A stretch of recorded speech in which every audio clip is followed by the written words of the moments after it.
Oramos, hermanos. Señor Padre Celestial, te agradecemos, Padre, por este momento que podemos estar en tu presencia, Padre. Ayúdanos a concentrarnos, a poner nuestra mirada en Cristo. Gracias porque hacemos memoria de ese sacrificio, Señor, de la humillación que tuvo Cristo, Señor, de la obediencia que tuvo Cristo, Señor. Gracias porque te obedeció, Señor, hasta muerte y muerte de cruz, Padre. Gracias por ese sacrificio perfecto, eterno, Señor. Te agradecemos porque demostraste tu amor enviando a Cristo Jesús para que muriese por nosotros, Señor. Padre, te bendecimos, te damos la gloria, Padre. Gracias porque al tercer día lo resucitaste de entre los muertos, Señor. Y tenemos la esperanza puesta en que un día Jesucristo nos va a venir a buscar, Señor. Ayúdanos a seguir estando en espíritu, a seguir, también aprendiendo tu palabra, Padre, y a seguirte adorando a vos y a Jesucristo, Señor. Todo esto te lo hacemos y te lo decimos en el nombre de Cristo Jesús. Amén. Amén.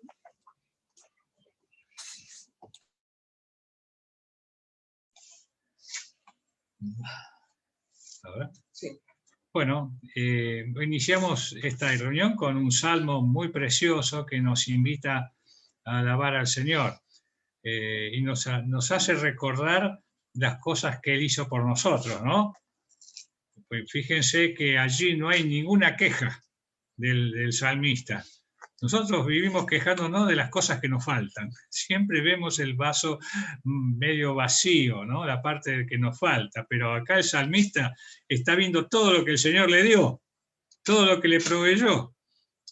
Así que está rebosando indudablemente, ¿eh? Nosotros nos alteramos cuando nos falta algo que nosotros lamentamos mucho, aquello que no tenemos. Pero no nos concentramos en las cosas que Dios nos ha dado. Así que un hermoso salmo, gracias a Dios, que hemos iniciado esta reunión. Así que, hermanos,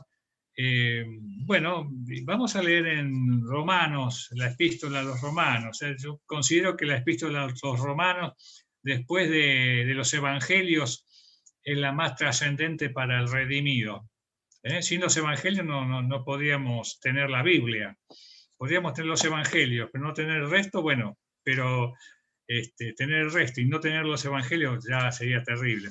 Pero no tener la epístola a los romanos, miren, creo que no podríamos dilucidar ni tener conocimiento de tantas cosas que Dios nos ha provisto y cómo nos ha provisto, porque la epístola a los romanos nos enseña la necesidad de la salvación, por qué hemos sido salvos, para qué hemos sido salvos, y toda la doctrina que el Señor Jesús enseñó estando en esta tierra, la manifiesta a través de las epístolas.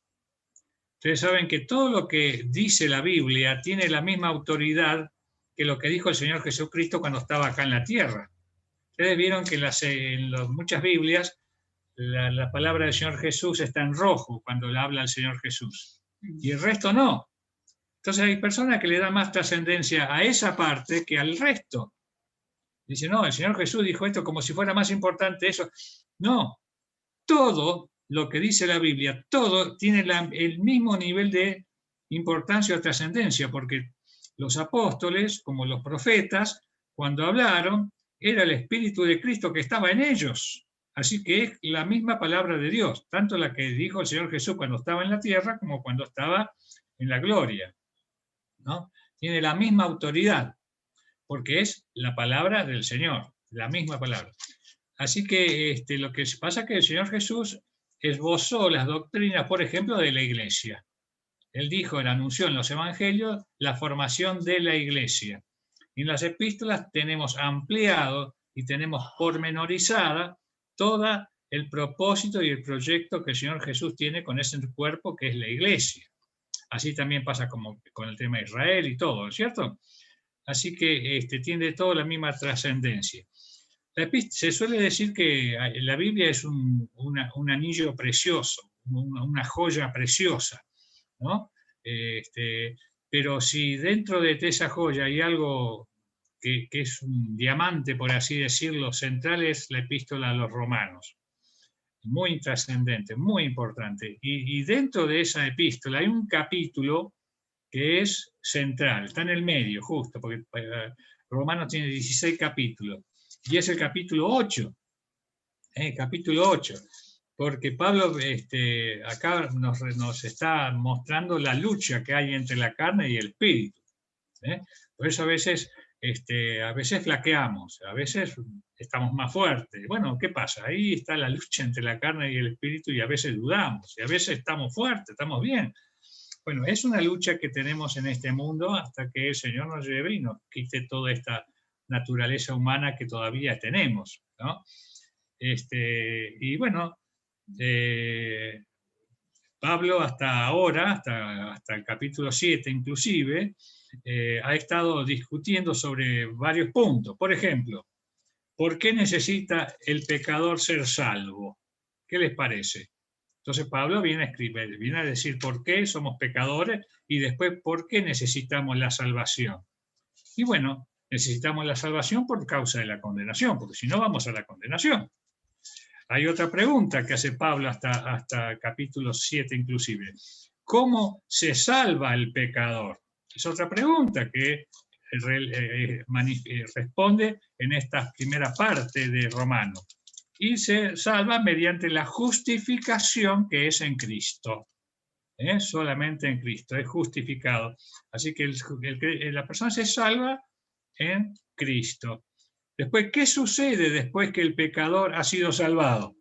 Es otra de las cosas que también va a explicar en forma teórica, por así decirlo. Bueno, la santificación. El creyente es santificado, una vez que ha sido justificado. Y ahora en capítulo 8, él va a preguntar, por así decirlo, ¿qué pasa con el pecador salvado?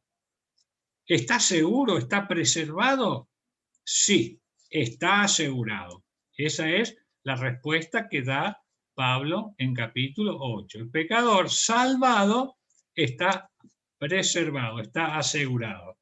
De manera entonces que capítulo 8, y por así decirlo, viene a ampliar lo que el Señor Jesucristo había dicho en Juan 5:24.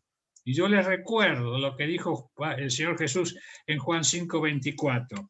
Dijo, de cierto os digo, el que oye mi palabra y crea al que me envió, tiene vida eterna y no vendrá a condenación jamás. Entonces, el capítulo 8 viene a dar esa seguridad que ya el Señor Jesús había dicho. Entonces, amplía lo que el Señor Jesús había enseñado. Y nos revela también, este capítulo, la nueva posición que tenemos en el Señor Jesucristo. ¿Y cuál es? Que estamos en Cristo. La nueva posición del que ha sido justificado y santificado es que está en Cristo. El creyente ha sido apartado por medio de Jesucristo. Por eso somos santificados, hemos sido apartados.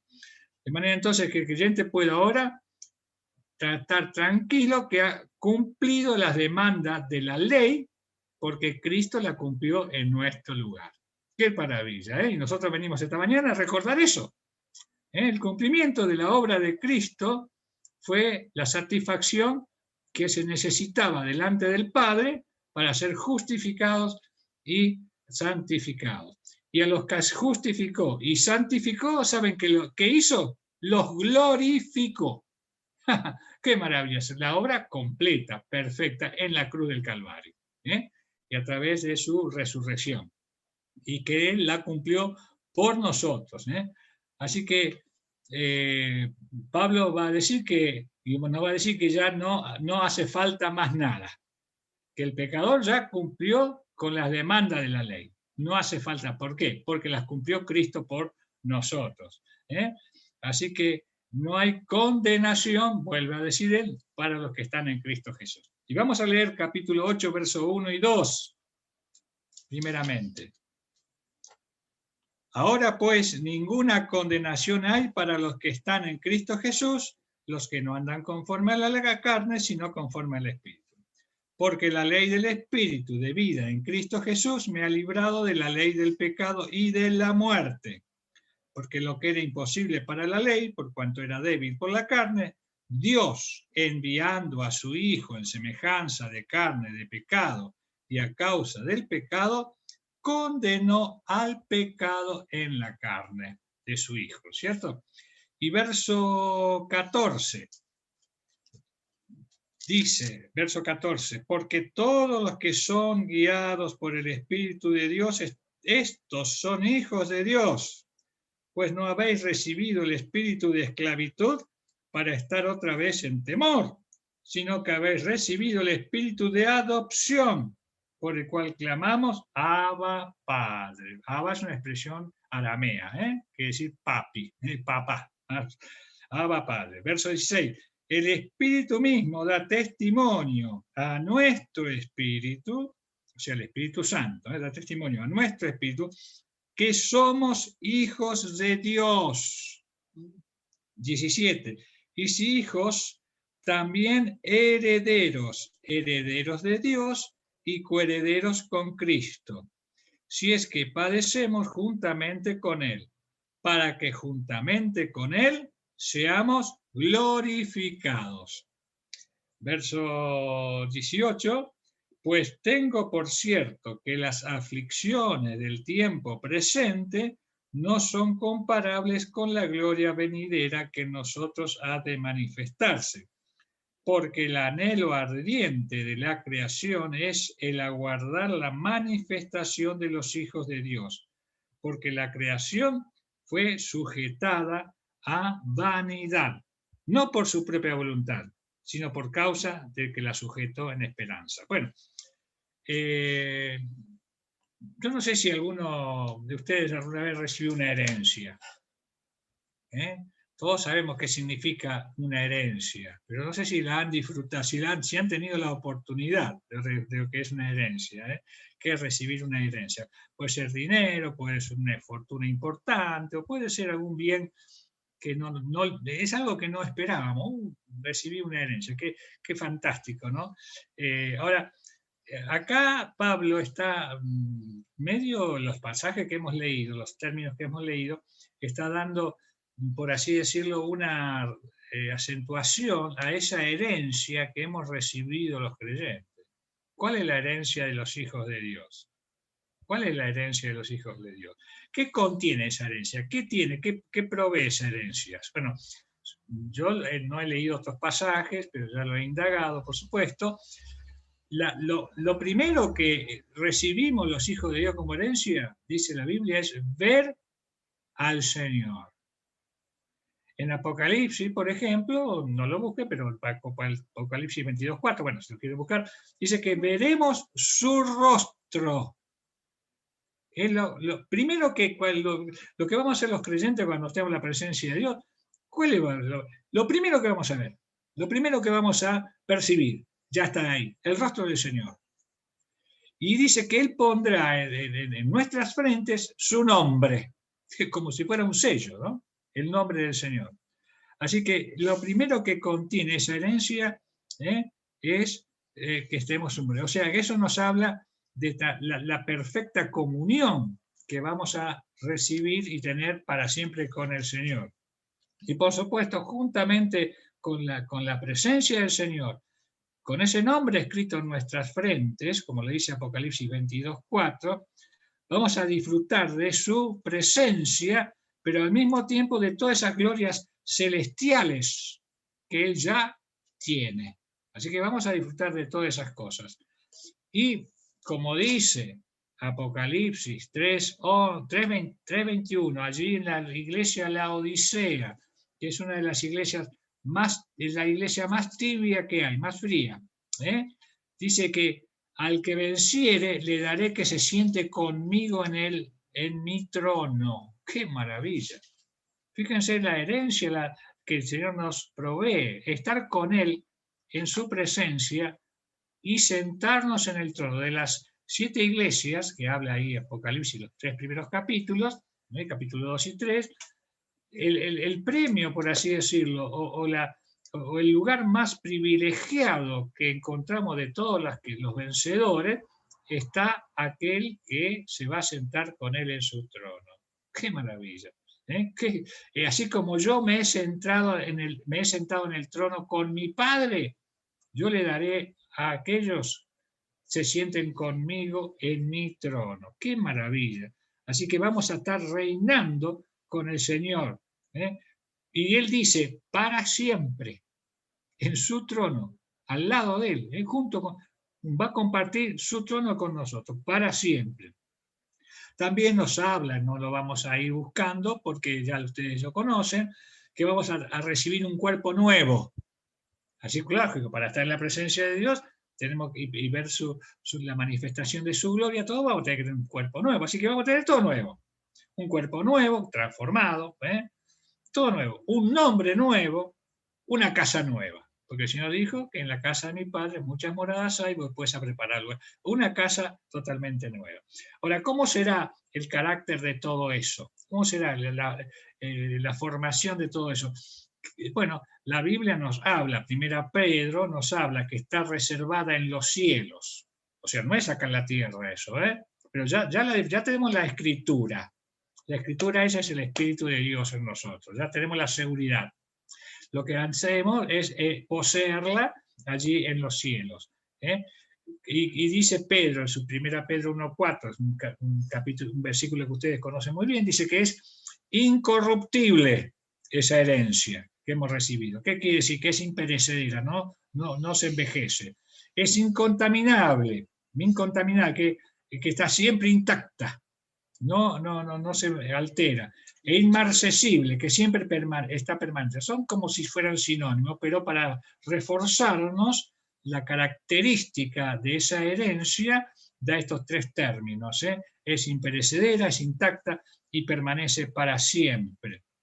Ahora, Dios la reservó ¿a quiénes? Bueno, Pedro 1.4 dice, para vosotros. Para vosotros. Así que esa es la promesa del Señor. ¿Cuándo? Bueno, Él dice, en los cielos, el lugar. ¿Cuándo? Bueno, cuando el Señor nos llame a su presencia. Ahora la poseemos y podemos gozarla ya, ya es nuestra, ya podemos hablar de esa casa, como si la estuviéramos viendo, por así decirlo, como si la estuviéramos percibiendo.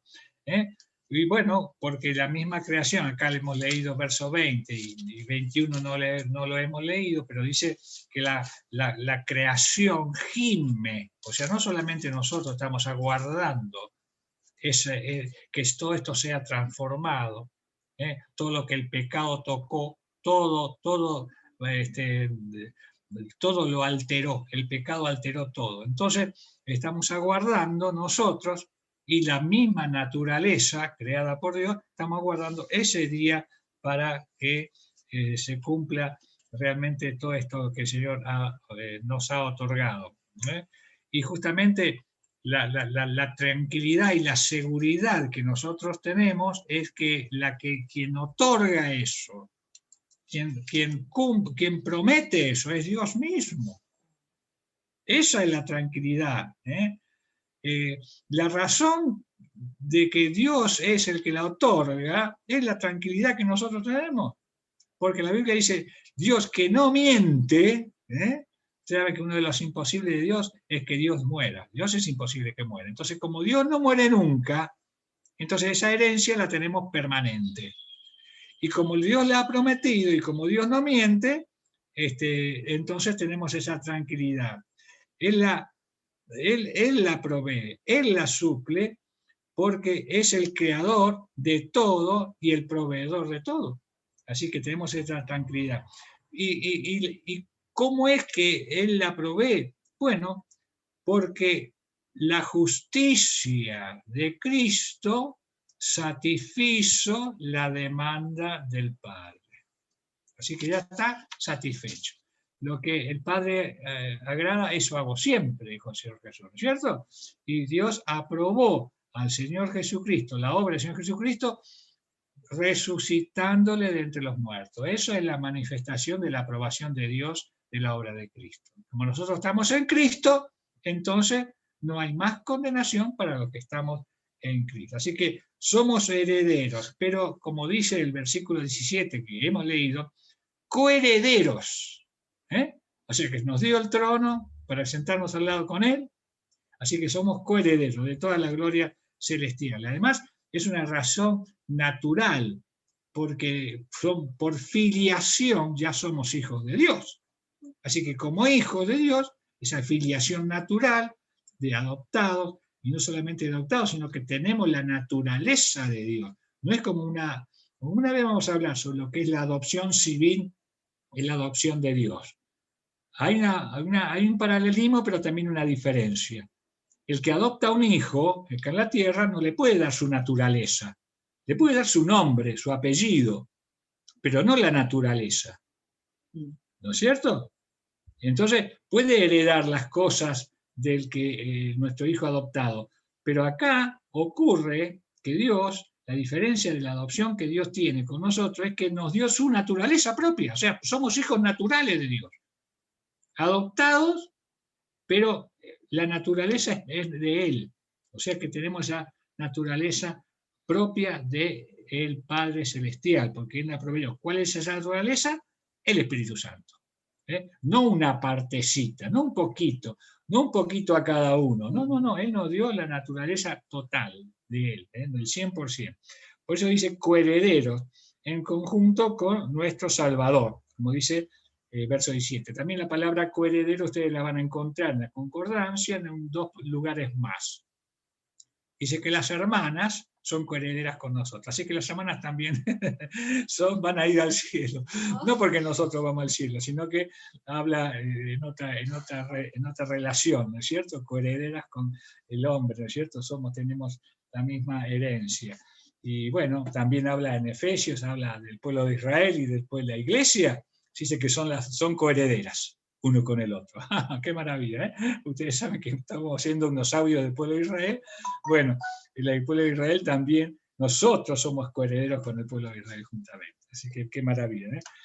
Bueno, y toda esta razón de esa herencia que recibimos, porque somos herederos con Él, la razón está que estamos en Cristo. ¿Por qué? Porque nosotros hemos pasado la prueba juntamente con Él. O sea, en conexión con Él. Ya lo dice el versículo 17. Podemos centralizar el pensamiento ahí.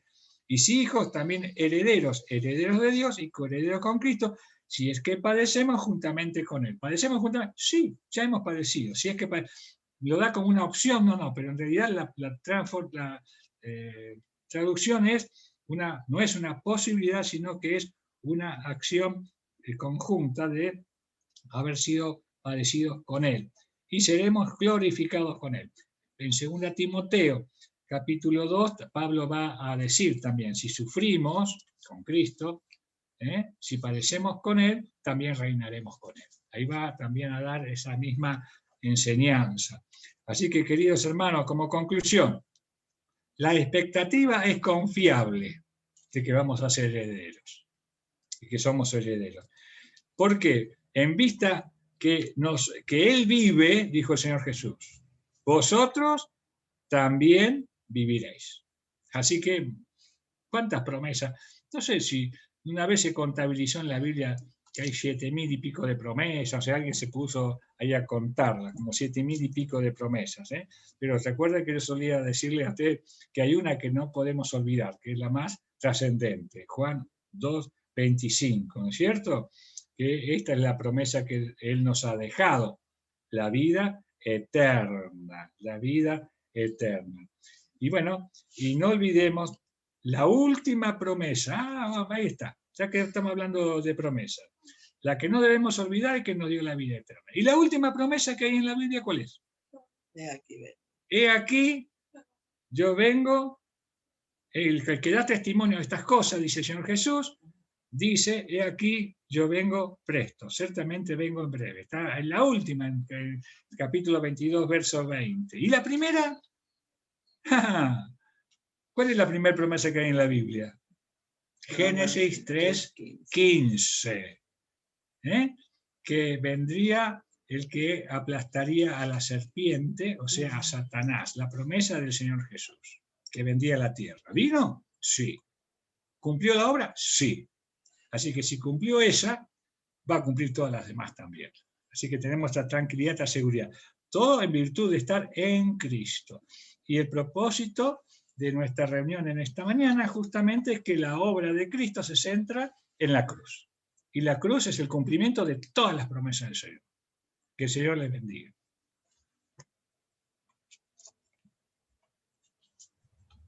Bueno, oremos, hermanos.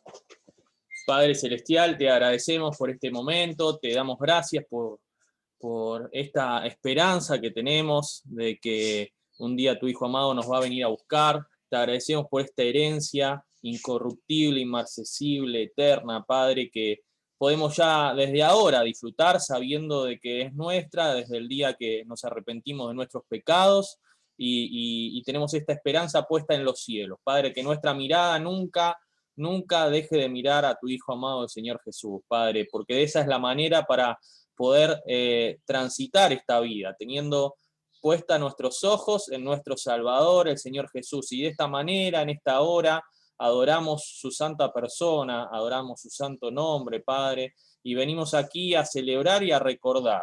Por un lado, recordar ese sacrificio que hizo Cristo por nosotros para poder obtener esta herencia incorruptible, Padre, muriendo en la cruz por cada uno de nosotros, entregando su cuerpo, por eso compartimos este pan, símbolo de ese cuerpo, roto en la cruz por nosotros, y también compartimos este vino, símbolo de su sangre preciosa, derramada una vez y para siempre, sangre de la cual nos abre esta entrada a los mismos cielos. Padre, anhelamos su venida, por eso recordamos esto, pero celebramos que al tercer día resucitó de los muertos, Padre, y hoy está abogando a tu diestra, preparando morada para cada uno de nosotros. Padre, ¿cuánto tenemos para agradecerte en esta mañana, en nuestra vida y en cada día, Padre? Por eso te damos gracias. En el nombre del Señor Jesucristo.